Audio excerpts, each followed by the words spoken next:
Welcome to the Mount Pleasant Podcast, featuring discussions and interviews about the people, places, and events that make Mount Pleasant such a special place. This is the Mount Pleasant Podcast. I'm your host, Brian Cleary, and all thanks to the great people of Mount Pleasant Magazine, I get the honor, the privilege of introducing you to Mount Pleasant, the people who make it such a special place to do business, to work, and even to live. We're introducing you to Mount Pleasant's best on the Mount Pleasant Podcast. The town of Mount Pleasant is a fabulous place to live. There's no doubt about it. And every time we put out a new episode of the Mount Pleasant Podcast, or anytime you're able to pick up a new edition of Mount Pleasant Magazine, in the magazine, the pages make the town of Mount Pleasant come alive. We try to share all of the great things that are happening in this town. Well, something is happening for the town, perhaps, and it's what we'll discuss today on the Mount Pleasant Podcast. I'm Brian Cleary, and joining me today, first of all, we welcome Eric LaFontaine, the communications manager with the town of Mount Pleasant. Eric, communications director means what? What exactly is it that you do? So part of that is being the public information officer for the town, making sure that we're getting all the stories out that we need to, getting the good news out there, and telling the story of the town. It's also kind of the more creative hat. So I get to do some of the social media aspects of it, the video production, photography, AV kind of stuff. But yeah, mostly just telling the story of the town. So anytime I'm on the Town of Mount Pleasant Facebook page and there's a funny meme, that's you. That's me. Well, that's Excellent. My team. It's not necessarily me, but it's someone on my team. Always a team effort. And Christiane Farrell joins us as well. Christiane is the deputy town administrator. So same question to you. Explain to people what your role is in terms of the town of Mount Pleasant. So my job is to kind of assist with the day-to-day operations in the town. I work and report directly to the town administrator. And assist him, but then also oversee a lot of individual offices in the town that maybe don't fit quite right into a department. So I oversee actually communications. I oversee human resources, economic development, emergency management, risk management, and then also the planning department. I've been here a long time. I used to be the planning director, and then moved over into this role in administration. So kind of expanded my responsibilities when I took on this current position. Do you want to quantify when you say, I've been here a long time, or are we just going long time? I'll tell you, I started in 1999. So I've been here for 24 years. Yep, long time. And one of the reasons we have you both on today is we're celebrating the fact that only 20 cities and towns across the United States have gotten the honor, but the town of Mount Pleasant has been honored this year with a nomination for the All-American City Awards. And Eric, for people who live in the town, obviously it's a great honor to be able to be nominated and win that, but what is it that the city would benefit from, and how does that affect us positively if the town of Mount Pleasant is named an All-American City? Yeah, well, it's a big feather in our cap, first of all. It really kind of affirms that we've been doing things right, that we're kind of leading the way for other municipalities, kind of giving inspiration to some municipalities for some great projects that we're doing in the town. But a lot of the community members, it kind of shows that we've all come together and created something great. And one of the cool things about this, Christiane, and you've been around for the other times, there's been 2 other times that the town of Mount Pleasant has not only been nominated, but has been awarded an All-American City honor. That's correct. Yeah. I'm sorry, go ahead. Oh, no, I was just going to ask, when were those? First time we went was in 2010. That was my first experience. Well, it was all of us with the town. That was our first experience. It was pretty incredible. Didn't know what to expect at all going into it, and then came out a winner with it. So we decided we'd try again in 2018, and took a fantastic delegation, had great stories to share about the things that we've done in our community, came out a winner again. And so this year, here we go again. We're going for number 3. for 2023. Podcasting has exploded in popularity, especially local podcasts. As of 2022, 62% of Americans have listened to a podcast. 38% have listened in the last month. 26% in the last week. The podcasting audience is booming with no signs of slowing down. Call the podcast hotline to be featured on these podcasts or to receive information about podcast marketing. Call 843-530-0403 or visit carolinapodcasts.com. You're listening to the Mount Pleasant Podcast. Out of Mount Pleasant, looking for the 3P as far as the All-American City Honors goes. It's what we're talking about today on the Mount Pleasant Podcast. This is where the pages of Mount Pleasant Magazine come alive. We're talking about all the great things happening in the town of Mount Pleasant. And this episode, we get to talk about Mount Pleasant itself and how we're being recognized nationwide. Eric, I look at the cities, 20 nominated on the list, and they're all varying sizes from, New York City to some towns, that are smaller in size. San Antonio's on the list, and Mount Pleasant, one of those 20. How is it that the town of Mount Pleasant got nominated for this honor? Yeah, we're definitely swimming in a pond of both big fish and little fish. We're probably somewhere in the middle. But we got nominated from the great things that our community does. So the application itself is kind of a 3-part system. And each of our scenarios or each of our topics that we want to present really are driven by the community. It's a collaboration of both town officials and community members, but really coming together and doing some pretty unique things that other municipalities may not have yet, but can be an inspiration to start that for other municipalities. So, Christiane, talk about the past experiences, because this will be your third time involved with it. So back in 2010, I guess, did you go out to Denver? Is that how that works? What's this presentation that you have to make like?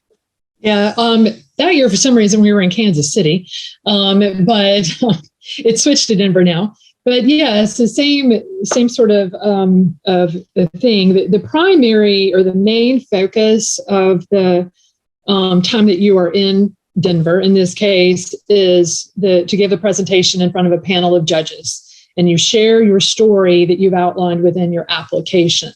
That's kind of what you're building up to the whole time. That's what the judges are judging you on.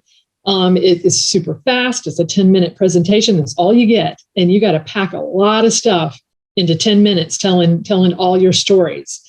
But aside from that, the weekend as a whole is incredible. Cities from around the country, as Eric was already explaining, all, small cities, large cities, people that you maybe never would have met before, they're all there to share their good stories and their collaboration and things that their community are doing. So you get the opportunity to hear that.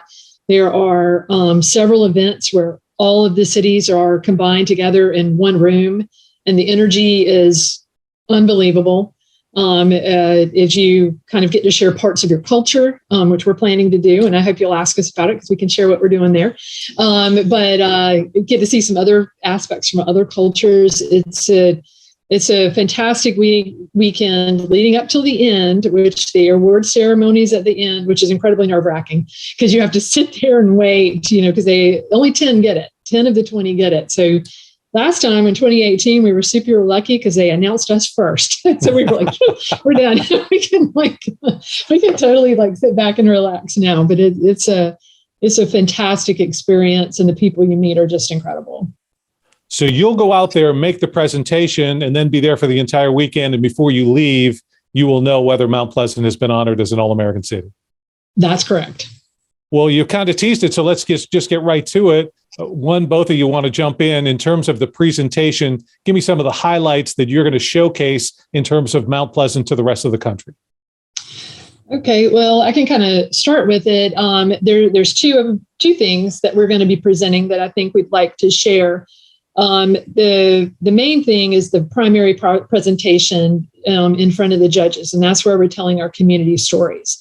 The other thing that we signed up for, the town of Mount Pleasant signed up for, is the cultural showcase. Only 6 communities get to do that. It's first come, first serve. Since I've been there, I know about it, and I was like, we're signing up because we want to share.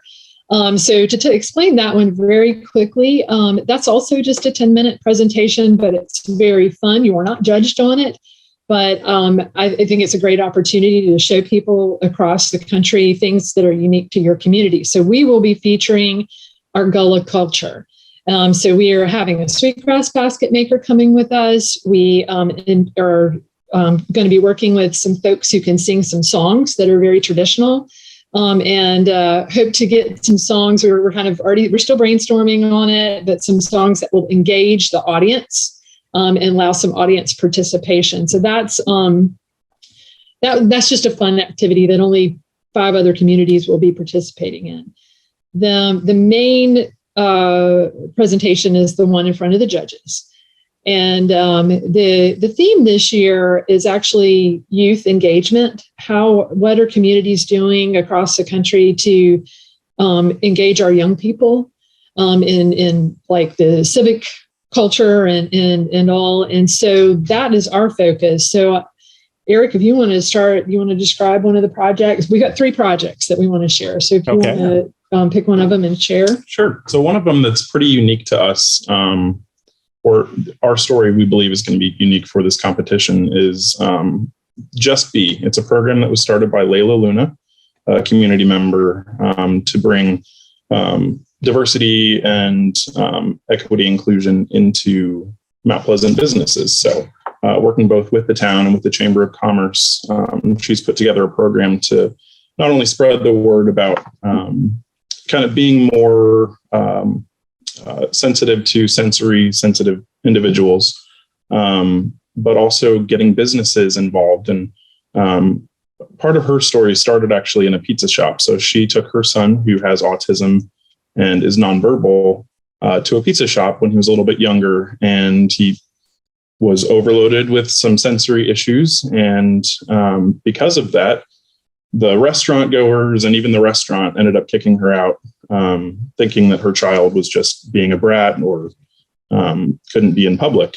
And so she felt the need to bring about some change. And so teaching businesses in town and giving a platform to the kind of voiceless is a passion of hers. And so that's one of the stories that we really want to focus on while we're there.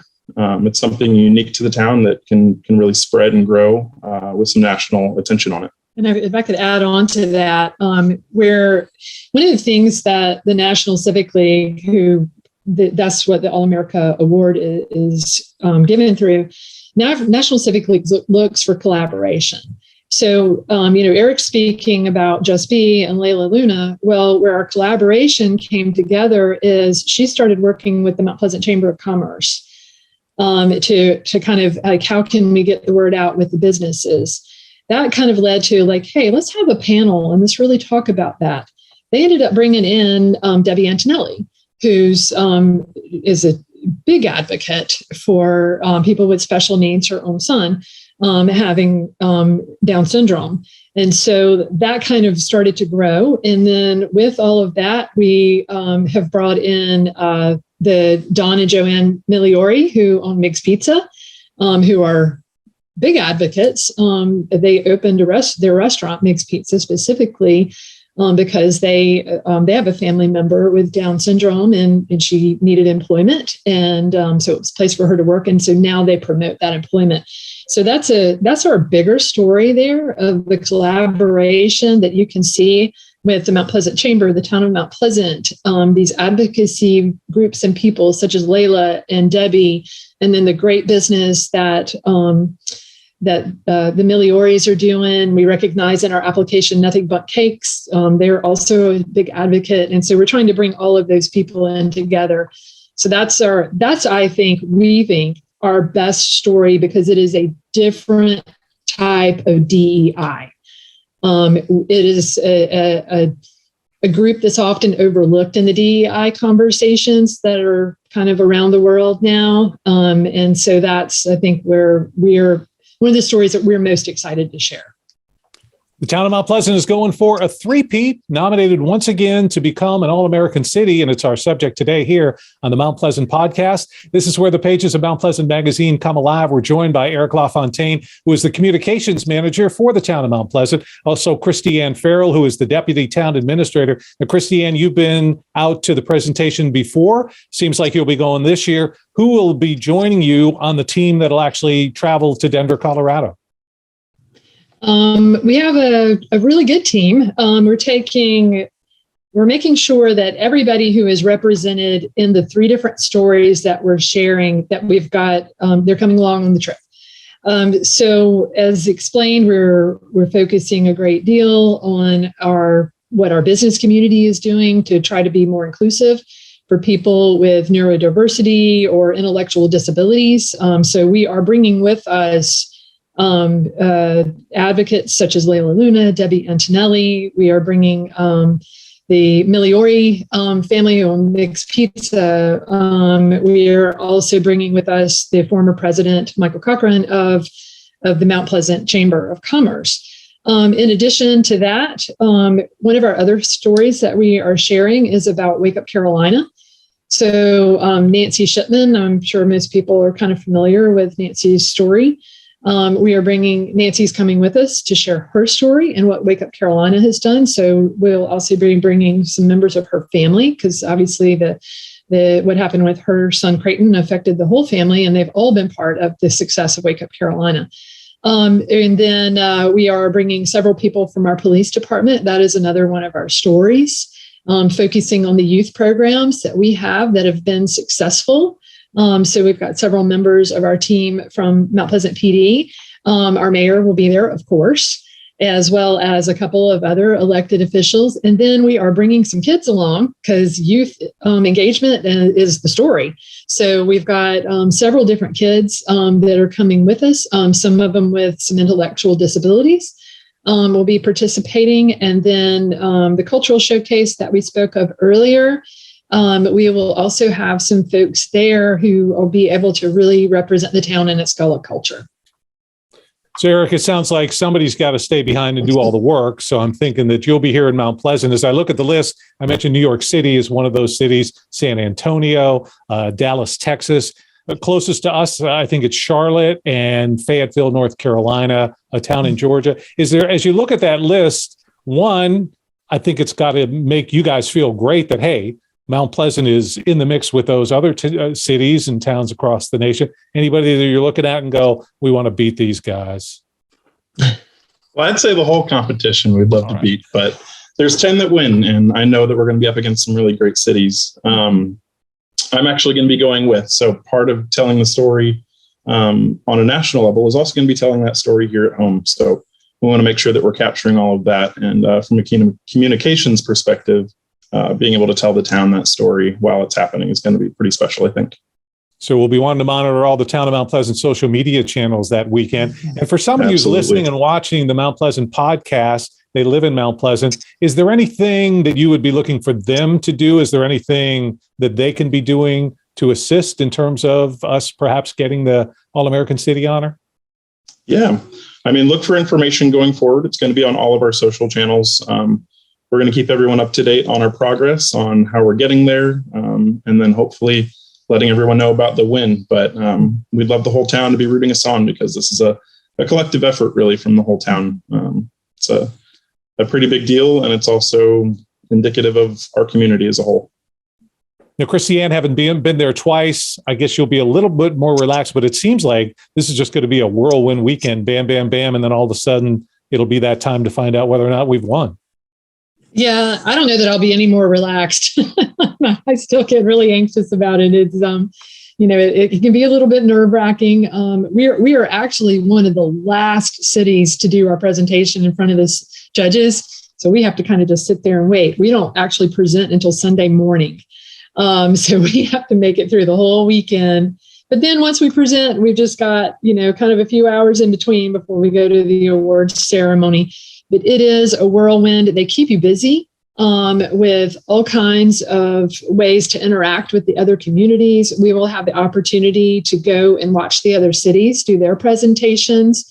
which was really fun last time. Actually, last time there were 2 other cities from South Carolina. So we definitely went and we cheered on our other South Carolina people. This time we're solo, nobody else from South Carolina. So, which is good, kind of, hoping that makes us, increases our odds or something. But yeah, it's a busy weekend. In terms of you being there before, has Mount Pleasant presented early and then you've had to wait? And was that more difficult, or is the waiting the hardest part? You're going to make the presentation Sunday morning and then Sunday evening you'll know? Does it really matter either way? Probably not. I guess if nothing else, whether this is a good thing or a bad thing, it depends on the type of person you are. It definitely gives us more time to practice ahead of time. So we will be practicing our presentation here at Town Hall a couple of times, but I've already reserved a room for us in Denver 2 times. We will go practice over, and they're going to be sick of it. All the members of the delegation are probably like, I am so tired of doing this. So it will be a relief to be finished Sunday morning. And hopefully, you can kind of read the judges. We walked away in 2018 feeling really good. We had a really good story to tell, just like we do this time. But it's still nerve-wracking as you sit there and they start calling out the names at the awards ceremony. So you did 2010. That was the first time. 2018, you had the experience of 2010. As you look at what you're doing now, I have to think you're pretty confident that, like you just said, hey, we had a great presentation in 2018. This year's is better? I think so. I am very excited about the things that we have done in our community that we were able to share. I think we've got some powerful stories. The Wake Up Carolina story is a very powerful story, and all the great things that Nancy has done to try to address the opioid issues with young people in our community is just it's powerful. The story with the intellectual disabilities it maybe started off, I think, with Layla Luna and Just Be is she was so frustrated with the inability for her son to be able to, and her family to be able to participate, but we're heading in a positive direction. So that's a positive story. Just like Nancy's story is a positive story too. It is a hard issue, but she, along with our police department, along with the rest of our community, are trying to head in a direction to provide help. And so in the end, it's hopefully can have some positive outcomes for people. You and I, all 3 of us, we know that Mount Pleasant is an amazing place. No pressure now, but you've got 10 minutes to showcase the town of Mount Pleasant to the rest of the country. We've got confidence in both of you, though, so we know that you're going to do a great job. Good luck out in Denver. Eric LaFontaine is the communications director for the town of Mount Pleasant, and our town's deputy town administrator, Christiane Farrell. Christiane, Eric, good luck. Break a leg? I don't want to say anything like that. So it's just good luck for the town of Mount Pleasant, but you feel good about it, right? We do. Yeah. We're going to bring home a 3rd. There we go. It's the 3-peat for the town of Mount Pleasant, and we look forward to hearing that great news coming from Denver, Colorado. And we thank you for joining us. We know we live in a great place. We're happy that we get the opportunity to share that with you through the pages of Mount Pleasant Magazine, and here with me, Brian Cleary, on the Mount Pleasant Podcast. Good luck to the town of Mount Pleasant. 3rd time's the charm for the All-American City Awards. Thanks, Brian. Okay, Thanks for having us. Thanks for spending your time with the Mount Pleasant Podcast, your community, your podcast. Listen to past and future episodes at mountpleasantpodcast.com.